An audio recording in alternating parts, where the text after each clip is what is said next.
The moon hung low in the sky, casting its pale light over the ancient city of Samarra. The wind swept through the streets, carrying with it the scent of dust and stone, whispering secrets of a place steeped in history and mystery. Samarra was no ordinary city. It was a place where time seemed to stand still, where every brick and every shadow carried the weight of untold stories. But among all its landmarks, one stood out above the rest: the spiral minaret of the Great Mosque of Samarra, an architectural wonder that had drawn travelers, scholars, and dreamers for centuries. And yet, for all its beauty, the minaret had a dark reputation. Never linger near it at night, the locals would warn, their voices hushed as if the very walls could hear. And if you see a figure standing on the minaret after dusk, run. It sounded like folklore, the kind of tale elders would tell children to keep them out of trouble. But for those who had dared to ignore the warning, the stories were chillingly real. Some spoke of shadows that moved without light, of whispers that followed them long after they had left the minaret's towering presence. Others claimed to have seen a figure, a silhouette of a man or something that resembled one, standing at the very top, motionless and watching. Watching whom? Watching why? No one knew. Those who tried to find out never spoke of it again. For Omar, a young journalist chasing his next big story, these tales were exactly what brought him to Samarra. He wasn't like the others who came seeking answers and left with only fear. No, Omar was determined to uncover the truth.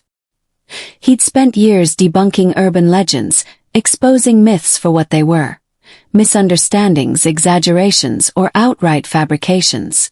To him, the figure on the minaret was just another mystery waiting to be solved. His journey began on a cold January evening. The sun had just set, and the city was beginning to quiet down, the call to prayer echoing faintly through the air. Omar's contact, an elderly man named Yusuf, had agreed to meet him near the mosque. Yusuf had lived in Samarra his whole life and claimed to know more about the minaret than anyone else. "You shouldn't be here," Yusuf muttered the moment they met. His eyes, clouded with age, darted around nervously as if he expected something, or someone, to appear at any moment. "The minaret is not what you think it is. The stories, they are not just stories." Omar offered a reassuring smile, though he felt the first flicker of unease. "I appreciate the concern, Yusuf, but I've dealt with legends like this before. There's always a logical explanation." Yusuf shook his head, his expression grim. "This is not like the others. The figure, it is real. And those who see it, those who stay too long." He broke off, his voice trembling. "You cannot fight what you do not understand." Omar wanted to press further, but Yusuf refused to say more. Instead, he handed Omar a small, worn notebook. "These are my notes," he said. "They may help you. But be careful. Curiosity is a dangerous thing here." With that, Yusuf disappeared into the night, leaving Omar alone with his thoughts and the faint hum of the city around him. He flipped through the notebook, the pages filled with sketches of the minaret, cryptic symbols, and fragmented accounts of encounters with the figure. The more he read, the more his skepticism wavered. What if there was more to this than he had anticipated? As the clock struck midnight, Omar found himself standing at the base of the minaret. The towering structure seemed to loom over him, its spiral staircase winding up into the darkness. He took a deep breath, his heart pounding in his chest. This was it, the moment he had been waiting for. He adjusted his camera and flashlight, determined to document every step. The climb was slow and unnerving. Each step echoed against the stone, the sound magnified in the eerie silence. The air grew colder as he ascended, and an inexplicable sense of dread began to creep over him. Still he pushed on, telling himself it was just the atmosphere playing tricks on his mind. When he reached the top, the city stretched out before him, bathed in moonlight. It was breathtaking, but Omar's focus was elsewhere. He scanned the platform, his flashlight cutting through the darkness. Nothing. Just empty space. A wave of relief washed over him, and he chuckled softly at his own paranoia. But then, he saw it. A shadow, barely visible at first, standing at the edge of the platform. Omar froze, his breath caught in his throat. The figure was tall, its outline faint yet unmistakable against the backdrop of the night sky. It didn't move, didn't make a sound. It just stood there, facing away from him, as if it had been waiting. Omar's mind raced. Was this a trick of the light? A hallucination brought on by exhaustion? He raised his camera, his hands shaking as he tried to focus the lens. But before he could take a picture, the figure turned. Slowly, deliberately. Its face was hidden in shadow, but its presence was overwhelming. A chill ran down Omar's spine as he realized he couldn't look away. The figure raised a hand, pointing toward something in the distance. Omar followed its gesture, his gaze landing on a dark, winding alley far below. Suddenly, the wind picked up, howling like a mournful cry. The figure began to dissolve, its form disintegrating into wisps of shadow that spiraled upward, vanishing into the night. Omar stumbled back, his heart hammering in his chest. What had he just witnessed? And what was waiting for him in that alley? As he descended the minaret, the city felt different, as though it was holding its breath. The streets were empty, the silence oppressive. And in the back of his mind, one question loomed. Had he just uncovered the truth, or had he stepped into something far darker than he could ever imagine? The answer awaited him in the shadows. But whether he was ready to face it, only time would tell. Omar's footsteps echoed softly against the cobblestones as he walked back toward the heart of the city. The image of the figure on the minaret still burned into his mind. His camera hung limply at his side, untouched since he'd tried to capture the impossible sight. The night felt alive now. Every shadow stretched longer, every sound sharper. He glanced over his shoulder, his nerves on edge, half expecting to see the figure again, standing silently in the distance. But there was nothing, only the faint glow of streetlights and the whispering wind that curled through the narrow alleys. He stopped in front of a small tea stall, the only place still open at this hour.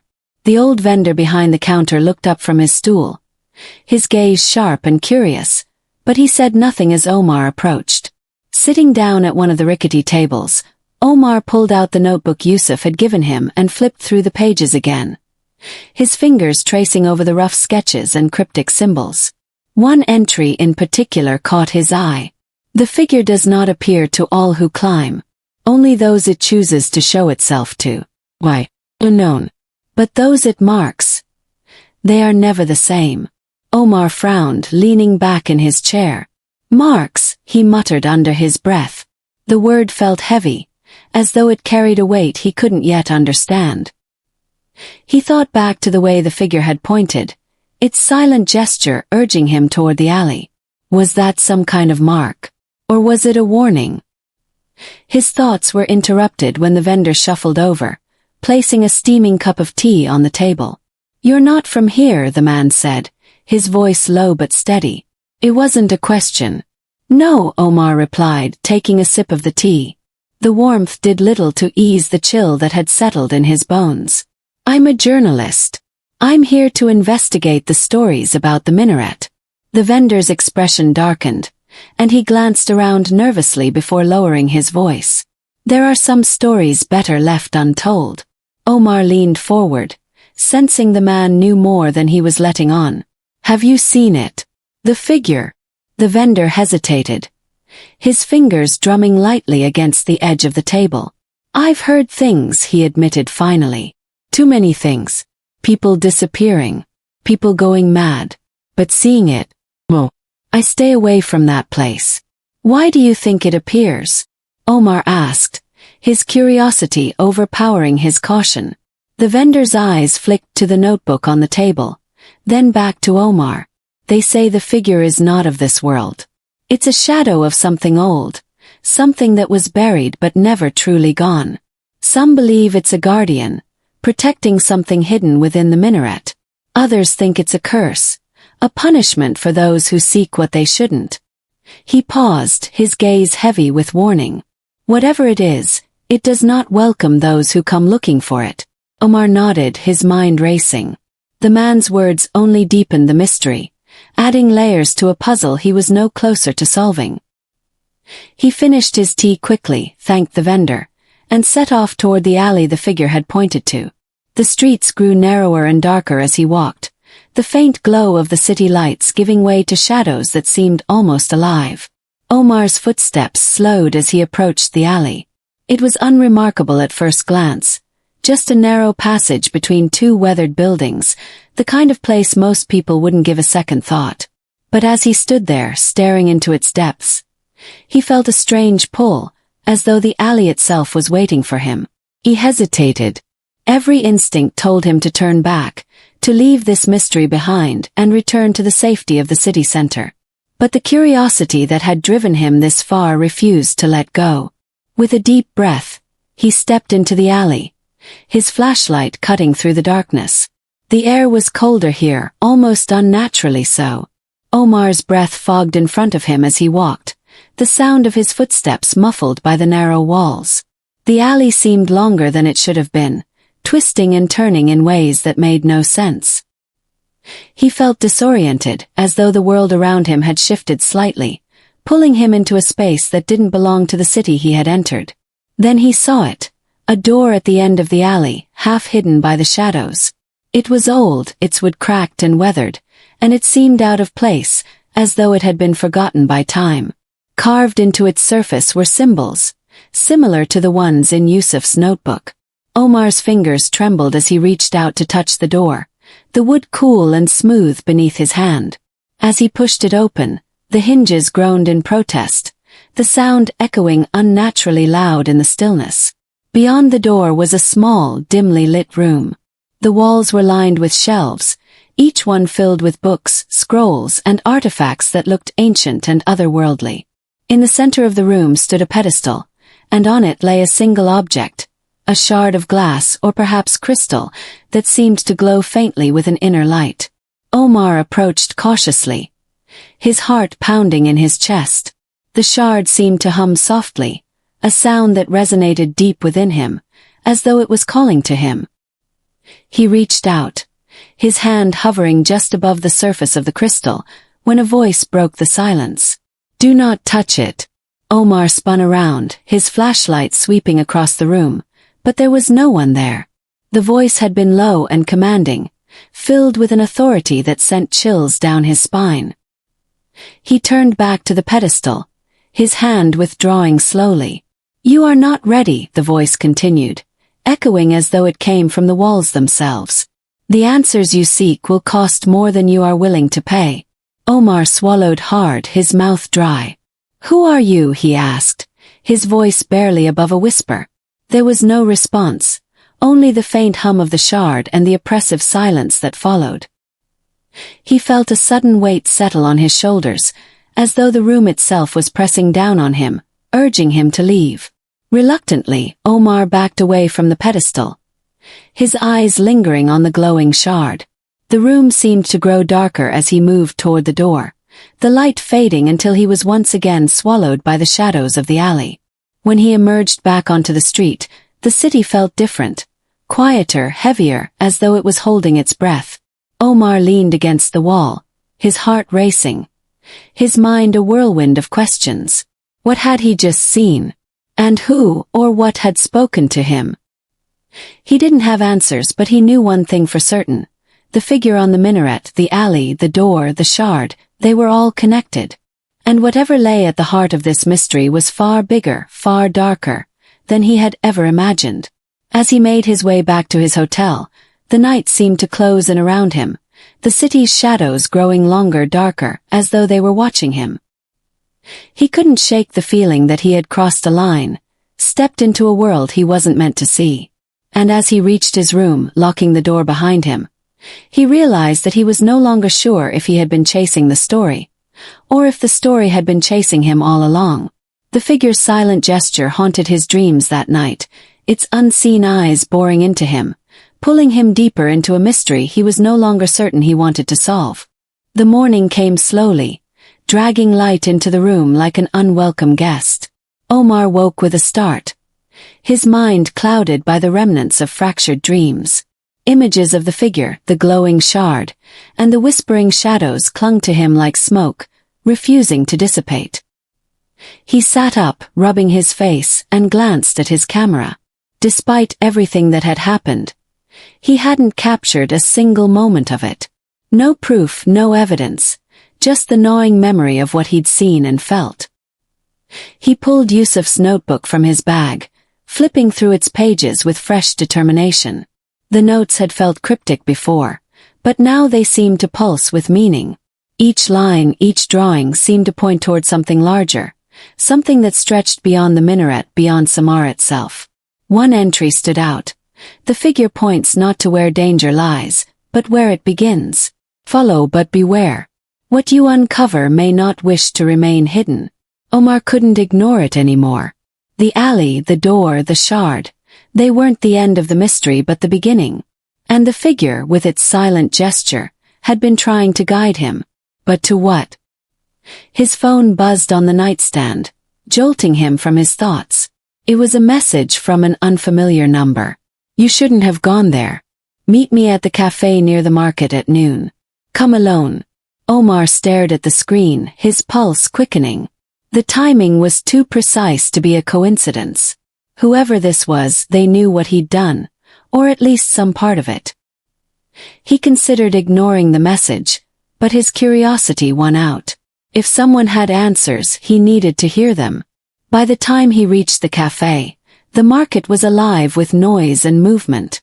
Vendors called out their wares, the scent of spices and freshly baked bread filling the air. The cafe was tucked into a corner, its shaded tables offering a respite from the heat. Omar scanned the crowd, unsure who he was looking for. A man sitting at the farthest table raised a hand, beckoning him over. He was younger than Omar had expected, dressed simply in a white shirt and jeans, but his eyes carried an intensity that made him seem older. You're braver than most, the man said as Omar sat down. Or more foolish. Either way, you've already gone too far. Who are you? Omar asked, trying to keep his voice steady. Someone who knows what you've seen, the man replied. And what it means. Omar leaned in, lowering his voice. Then tell me. What is the figure? What's in that alley? And what's the shard? The man hesitated, his gaze flickering to the market as though he was checking for eavesdroppers. The figure is a guardian, he said finally. But not in the way you think. It doesn't protect the minaret. It protects us from what's inside it. Omar frowned. The shard. The man nodded. It's a fragment of something much older. Something that was buried long ago, for good reason. The minaret was built to seal it away, to keep it hidden. But over time, the seal began to weaken. The figure appears to those who get too close, a warning to stay away. Why me? Omar pressed. Why did it let me see it? Because you're persistent, the man said, his tone sharp. You're chasing something you don't understand, and the figure knows it. It's testing you, seeing how far you'll go. Omar's mind raced. If the shard was a piece of something larger, then what happened if it was disturbed? Had he already set something in motion by entering that room? There's more, the man said, leaning closer. The shard isn't just a fragment, it's a key. And if it falls into the wrong hands, the seal could be broken completely. A cold dread settled over Omar. Who would want that? There are always those who seek power, no matter the cost, the man replied. They don't care what they unleash as long as they can control it. That's why you need to stop whatever you're doing. Walk away before it's too late. But Omar wasn't ready to walk away. If I stop, then what? The shard stays there, the seal weakens, and someone else finds it. Well, I need to understand this so I can figure out how to stop it. The man sighed, frustration etched into his features. You don't realize what you're up against. This isn't just about the shard or the figure. It's about everything tied to them. An entire history buried beneath this city, waiting to surface. And once it does, there's no going back. Before Omar could respond, the man stood abruptly, tossing a few bills on the table. You've been warned. If you're smart, you'll leave Samarra tonight. He disappeared into the crowd, leaving Omar alone with more questions than answers. That night, Omar couldn't sleep. He lay in bed, staring at the ceiling, the man's words replaying in his mind. The shard wasn't just an artifact, it was a key. And someone somewhere wanted it. He grabbed Yusuf's notebook and flipped to the back, where several pages had been left blank. He started sketching out what he knew. The minaret, the alley, the shard, the figure. The pieces didn't fit together yet, but they were starting to form the outline of something vast and terrible. As the hours crept by, he realized the figure had pointed him to the alley for a reason. Not to scare him but to guide him. To show him what was at stake. And if the man at the cafe was right, then time was running out. At dawn, Omar made his decision. He wasn't leaving Samarra. Not yet. Whatever the figure was guarding, whatever the shard was hiding, he needed to uncover the truth before someone else did. The city was still quiet as he made his way back to the alley, the first light of morning casting long shadows across the streets. This time he came prepared. His bag packed with tools, his mind sharp with determination. But as he stepped into the alley, he noticed something was different. The door at the end was ajar, its carvings glowing faintly in the dim light. Someone had been there. Omar's pulse quickened as he approached, his flashlight casting flickering beams into the darkness beyond the door. The room was empty, the shelves ransacked, the pedestal overturned. The shard was gone. A single word was scrawled on the wall, written in a language Omar didn't recognize. But he didn't need to understand it to feel the weight of its meaning. Someone had taken the key. And whatever they intended to do with it, Omar knew he was running out of time to stop them. Omar's breath caught in his throat as he stared at the empty pedestal. The shard was gone. The room, once brimming with an eerie, forbidden energy, now felt hollow, like something vital had been ripped away. The faint glow that had once pulsed from the carvings on the door had faded, leaving the symbols dull and lifeless. Whoever had taken the shard had acted quickly and deliberately. He crouched near the pedestal, searching for any clue that might tell him who had been here. The dust on the floor was disturbed, revealing faint footprints that led back to the door. They were small, narrow, like those of a woman or perhaps a child. His mind raced, remembering the man's warning at the cafe. There were people who sought the shard for power, who would stop at nothing to use it. Was this the work of one of them? Or was it something else entirely? The room felt heavier now, oppressive.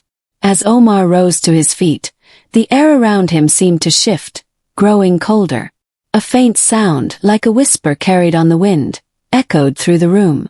It wasn't coming from outside. It was here, in the walls, in the shadows. "You've already gone too far," the voice murmured, soft and distorted, as though it came from everywhere and nowhere at once. Omar spun around, his flashlight trembling in his hand.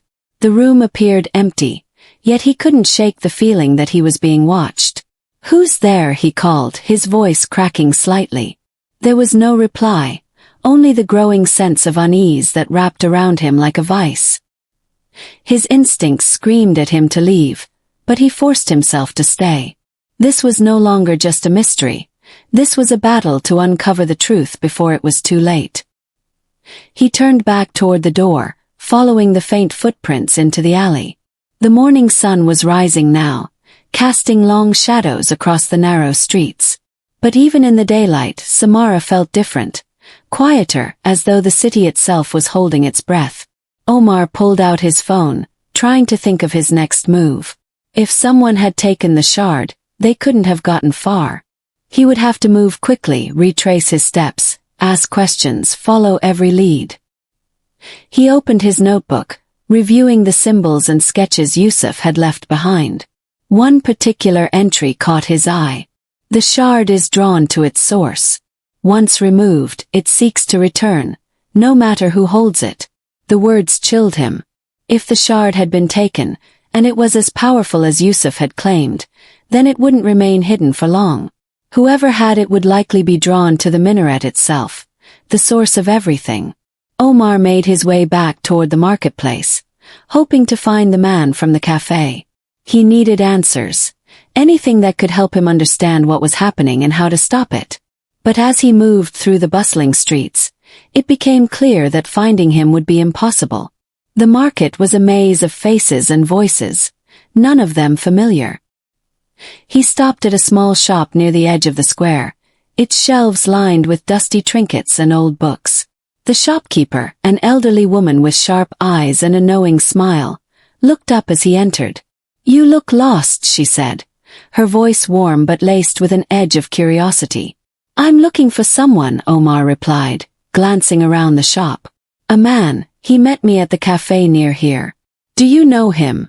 The woman tilted her head, her gaze thoughtful. "Many men come through here," she said, "but few stay. What is it you're really looking for?"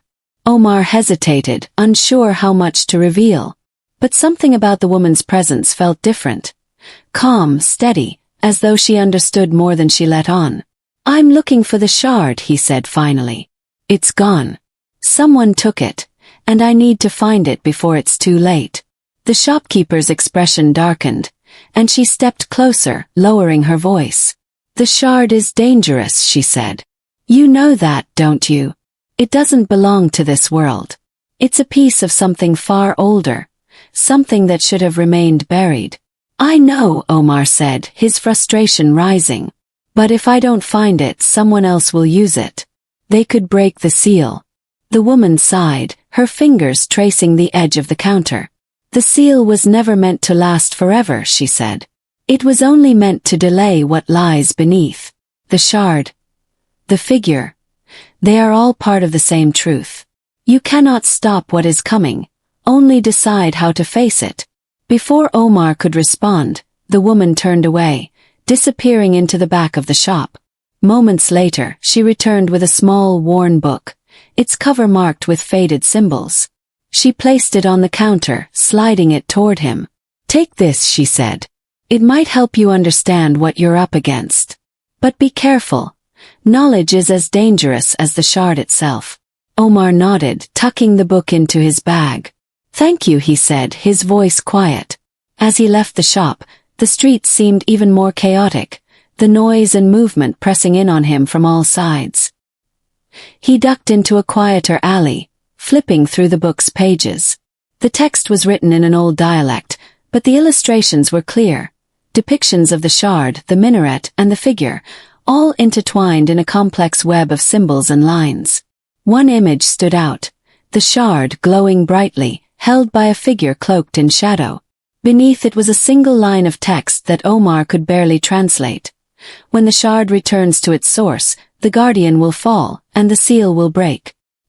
His heart raced as he closed the book, the weight of its meaning settling over him. If the shard was taken to the minaret, then the figure, the only thing keeping the seal intact, would be overpowered. And if that happened, Omar didn't want to think about what would come next. But he knew one thing for certain. The race had begun, and the stakes were far higher than he had ever imagined. Omar's mind raced as he clutched the old book tightly in his hands. The warning etched beneath the illustration burned into his thoughts. If the shard truly had the power to undo the seal and topple the figure, then whoever had taken it wasn't just meddling with an ancient relic, they were inviting chaos into the world. He stepped out of the alley and into the bustling streets, his focus narrowing on the minaret in the distance. Its silhouette loomed over the city, bathed in the golden light of the setting sun. Omar's instincts told him that the shard would eventually lead its thief back there. Whether they understood its purpose or not, it was only a matter of time. As he pushed through the crowded streets, a strange unease began to settle over him. The people around him moved normally, going about their day, but something felt off. The air was heavier, the light dimmer than it should have been. He noticed more people glancing over their shoulders, their expressions tense.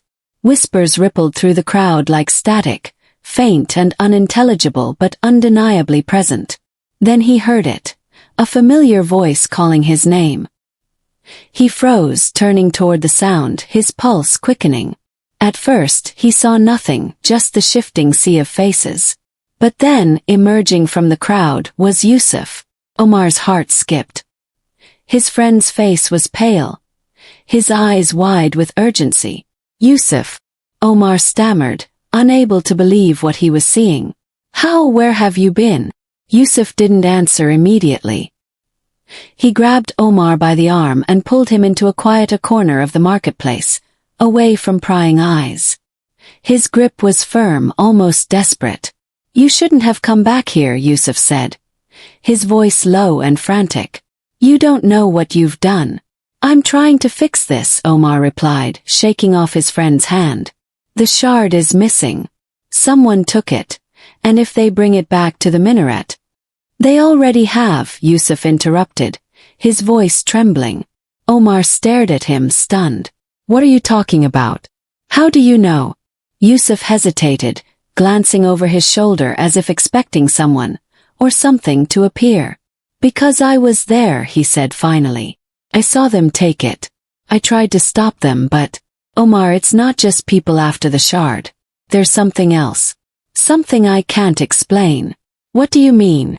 Omar pressed, his stomach twisting. Yusuf shook his head, his expression haunted. "The figure isn't just a guardian, it's a prison warden. And whatever it's keeping locked away, it's waking up." The words hit Omar like a blow. He thought back to the strange presence he'd felt in the room where the shard had been kept, the whispers that seemed to come from the walls themselves. Could it really be true? Was something more than just an artifact hidden beneath the minaret? Before Omar could ask more, Yusuf grabbed his arm again, his grip urgent. "You need to leave, Omar. Get as far from this city as you can. It's already too late to stop what's coming." "I can't," Omar said, pulling free. "Not when I'm this close. If there's a chance to stop this, I have to try." Yusuf's eyes softened, a flicker of sorrow crossing his face. "You don't understand," he said quietly. "The closer you get to the truth, the more it takes from you. The shard, the seal, the figure, they're all connected. But they don't just protect the world from what's buried. They protect you from it, too." Omar's breath hitched. "What do you mean?" Yusuf hesitated, his gaze dropping to the ground. "The shard amplifies what it touches," he said. "It makes you see things, feel things, things that aren't really there. That's how it traps you. And once it has you, you can't escape." The weight of Yusuf's words settled heavily over Omar, but he couldn't let fear cloud his judgment. "If that's true, then I don't have a choice," he said. "Someone has the shard, and if they're taking it back to the minaret, I have to stop them. Even if it means facing whatever's waiting there." Yusuf looked at him for a long moment, his expression torn. Finally he nodded. "If you're going to do this, you'll need help," he said. "Meet me at the minaret tonight. I'll show you what I've found." Without another word, Yusuf disappeared into the crowd, leaving Omar alone once again. As night fell, the city seemed to hold its breath. The streets were quieter than usual, the air thick with an almost tangible tension. Omar made his way to the minaret, his every step echoing in the silence. When he arrived, Yusuf was already there, standing at the base of the ancient structure. He held a small lantern, its flickering light casting eerie shadows across the weathered stones. "Are you ready?" Yusuf asked, his voice barely above a whisper.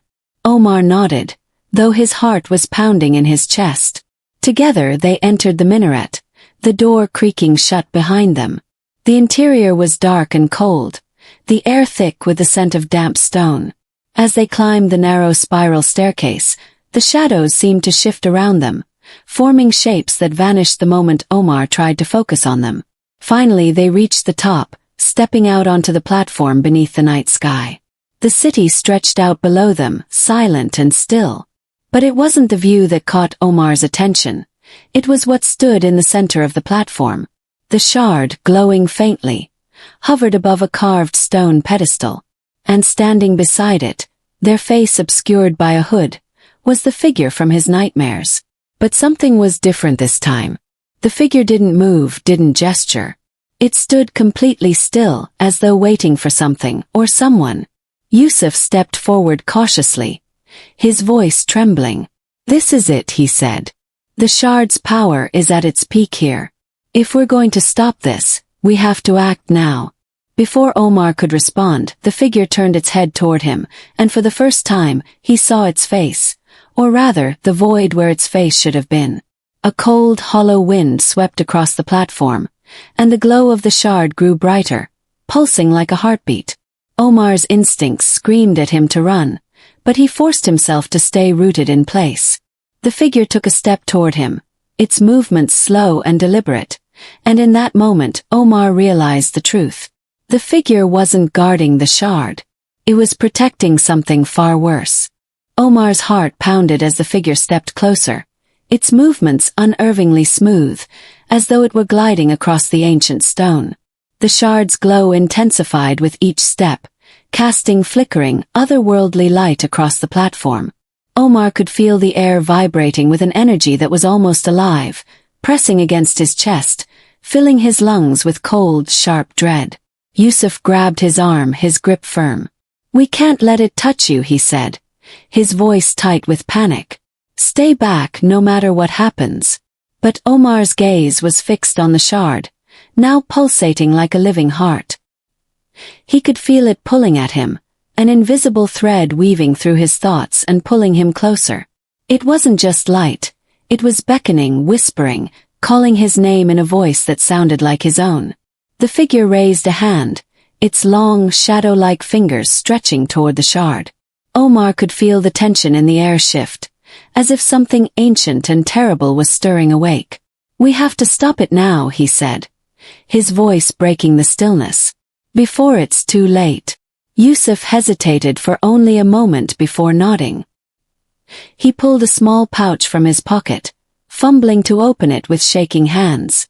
Inside was a handful of fine, silvery powder. "This is all we have," he said. "It's supposed to disrupt the shard's connection. If we can weaken it, maybe we can destroy it."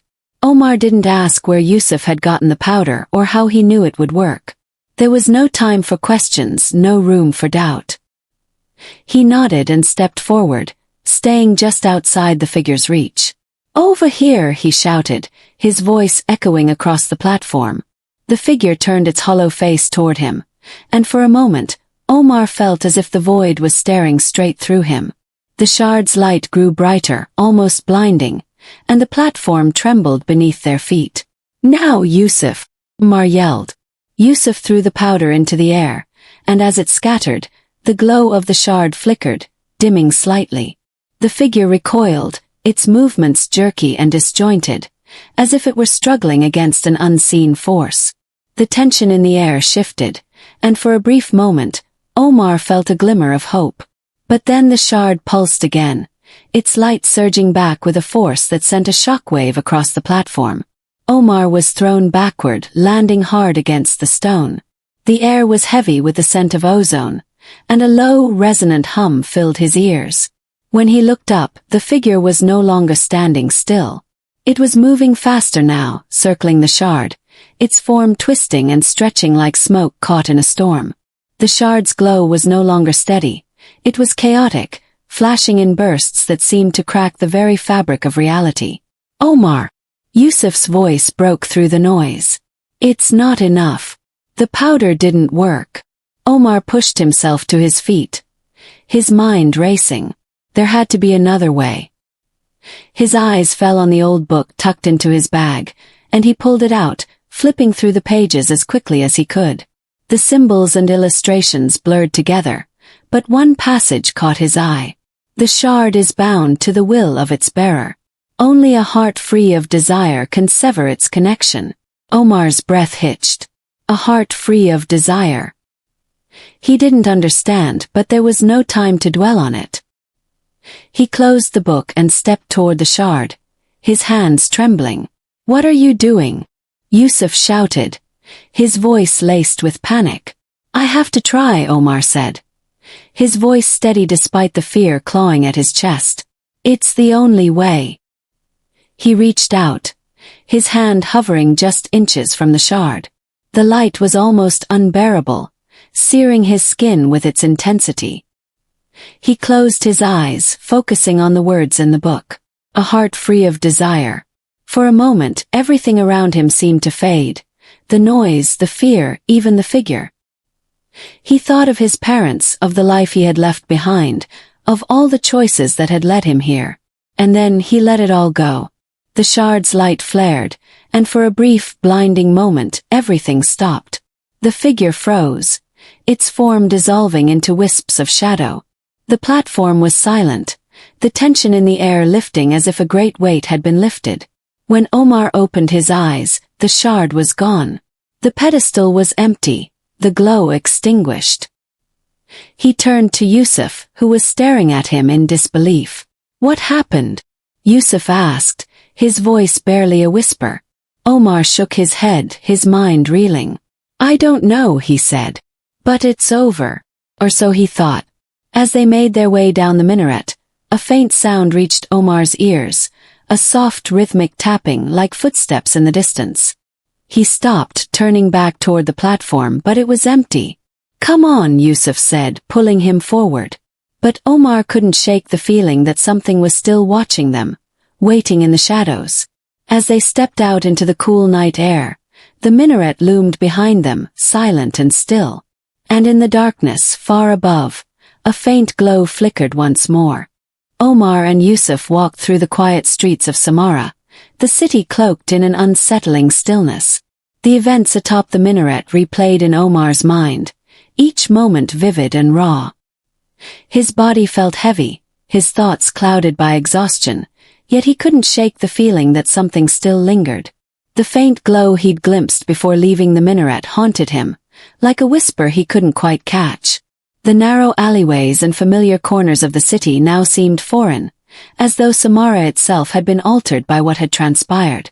Yusuf stayed close, his eyes darting to the shadows as if expecting the figure to reappear. But the figure was gone, or at least Omar hoped it was. When they reached Yusuf's small home, they slipped inside and bolted the door behind them. The cramped space was quiet, filled with the faint aroma of old books and dried herbs. Yusuf lit a single lamp, its warm light barely cutting through the gloom. Omar slumped into a chair, his hands still trembling. "Is it really over?" Yusuf asked softly, sitting across from him. His face was pale, his expression wary, like someone bracing for an aftershock. Omar didn't answer immediately. He stared at his hands, remembering the shard's light and the impossible pull it had exerted on him. "I don't know," he admitted finally. "The shard is gone, but I saw something before we left. A glow. Like it wasn't completely extinguished." Yusuf exhaled sharply, running a hand through his hair. "It shouldn't be possible. Without the shard, the seal should hold." "That's what I thought too," Omar said, his voice tinged with frustration. "But maybe the figure was right. Maybe the shard wasn't just a key. Maybe it's something more." The words hung in the air, heavy with unspoken fears. Yusuf leaned forward, his elbows on his knees. "If that's true, then what we did might not have been enough." Omar looked up at him, meeting his gaze. "And if it wasn't," he asked, "what happens to the city? To us?" Yusuf didn't answer. He didn't need to. The silence spoke volumes. For a long time, neither of them said anything. The weight of their actions, the uncertainty of what lay ahead, it was almost too much to bear. But then Yusuf stood, his movements deliberate. "There's one thing we haven't considered," he said, his tone resolute. "A book. Maybe it holds more answers." Omar nodded, pulling the ancient tome from his bag. Its worn leather cover felt heavier than before, as though it carried not just knowledge, but the weight of centuries of secrets. Together, they pored over its pages, searching for anything they might have missed. Hours passed, the night deepening as the lamp's flame flickered. The book spoke of the figure, the shard, and the minaret's purpose, but it also hinted at something deeper, a cycle. A recurring pattern that suggested their actions were only a temporary reprieve. Every few centuries, the seal weakened, and the shard's power called out to those who sought it. The figure was a guardian, yes, but also a warning, a symbol of the price paid by those who failed to heed it. Yusuf leaned back, rubbing his temples. "So this has happened before," he muttered. "And it'll happen again." Omar closed the book, the realization settling heavily on him. It's not just about stopping the shard, he said. It's about understanding why this keeps happening. What's the real purpose of the seal? What's it holding back? Yusuf nodded slowly. If the cycle repeats, then maybe there's a way to break it. To end it for good. The idea brought a flicker of hope, but it was fleeting. Breaking a cycle as ancient as the city itself was no small task, and the answers weren't readily apparent. Still, Omar knew they couldn't walk away. Not entirely. Whatever the glow atop the minaret had been, it wasn't their problem alone. The city, the world. Everything was connected to the shard and its mysteries. As dawn broke, casting a pale light over the quiet streets, Omar and Yusuf stood outside the house, gazing toward the distant silhouette of the minaret. The golden hue of the morning sun painted it in a stark, almost surreal beauty. For a moment, it was hard to imagine the terror it had contained, the power it had hidden. So what now? Yusuf asked. Omar didn't answer right away. He watched the minaret, his mind turning over everything they had learned. We keep going, he said finally. We find out what's behind this, even if it takes the rest of our lives. The shard, the figure, the seal, they're all part of something bigger. And we can't let it consume us. Yusuf sighed but nodded, a faint smile tugging at the corner of his lips. You always were the stubborn one. And you always said someone had to be, Omar replied, managing a small smile of his own. They parted ways soon after, each carrying the weight of their shared knowledge in their own way. Omar knew the path ahead wouldn't be easy. The glow on the minaret might have been faint, but it was a reminder that their actions had consequences, that the cycle was far from over. As he walked through the streets, he noticed something strange. The people moved with a renewed sense of purpose, as though the city itself had exhaled a breath it had been holding for centuries. It wasn't peace exactly, but it was a step closer. Omar wondered if they felt it too, the shift, the tension easing ever so slightly. Maybe they didn't know what had happened, but on some level, they knew the city had changed. Omar reached the outskirts of Samarra and paused, looking back one last time. The minaret stood tall and quiet, its secrets still buried within its ancient stones. He couldn't help but feel a pang of sadness, knowing that the answers he sought might never come fully into view. But he also felt a spark of determination. The cycle might continue, but Omar had taken a stand. He had faced the shard's power and survived, and that meant something. Maybe it wasn't enough to stop what was coming, but it was a start. As he turned to continue his journey, the faintest whisper drifted on the wind. It was impossible to tell if it was real or imagined, but it carried a strange comfort. Omar didn't look back again. Whatever lay ahead, he would face it head-on, knowing that sometimes the greatest battles aren't about winning, they're about refusing to give up. And so, with the sun rising behind him and the weight of the shard's legacy in his heart, Omar walked forward, ready to face whatever came next. The story of the minaret and its figure was far from over, but for now, the city of Samarra could rest. And so could he, if only for a little while.